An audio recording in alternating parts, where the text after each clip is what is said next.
behind legends of political leadership, such as Lincoln, Churchill, Gandhi, King, and Mandela, whose achievements demonstrate that the power of one is remarkably important in the great reform movements and fights for justice, and in government itself. Decisions by individual presidents and prime ministers still count, not only in policy matters, but in guiding national consciousness. Man is by nature a political animal. Aristotle. Politics. What is politics exactly? Politikos in ancient Greek meant the affairs of the city-state of Athens, and the polis was the body of citizens that ran the city. From the beginning, politics was something owned by the people.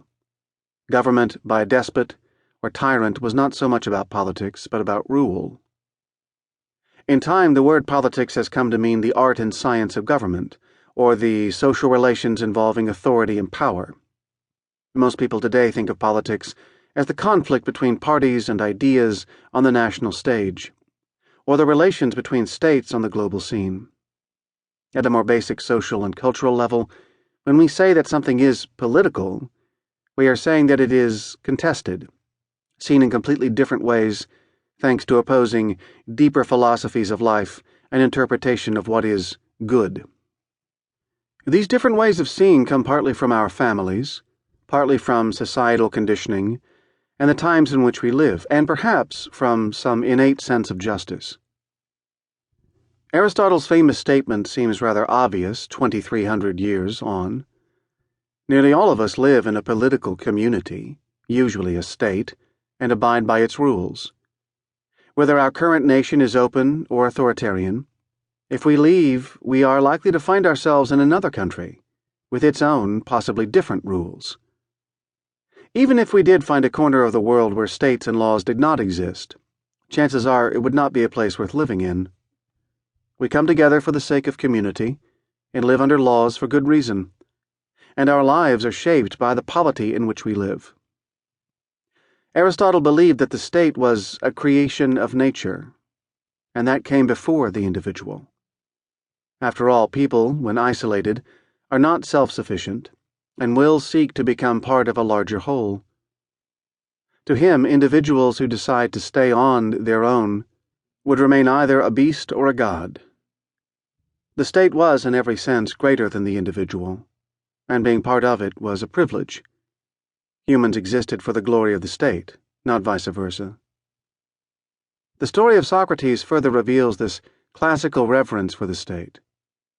Having been given a death sentence for exposing hypocrisy and corruption in the Athenian government, Socrates' friends wanted him to bribe the jailers and escape. Why not continue damning its rulers from exile? Surely that would be the most useful, not to mention satisfying, thing to do. Yet Socrates did exactly the opposite. Fully accepting his fate on the grounds that his sentence had been handed down in an Athenian court, he chose to die.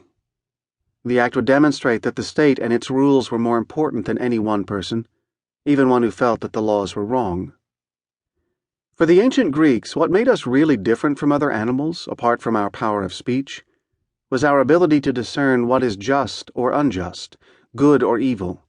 So it followed that the purpose of the state was also fundamentally moral.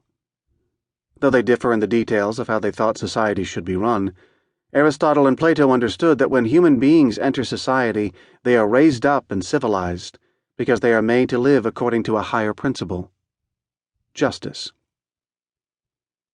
This way of seeing the relationship between state and citizen did not last, of course.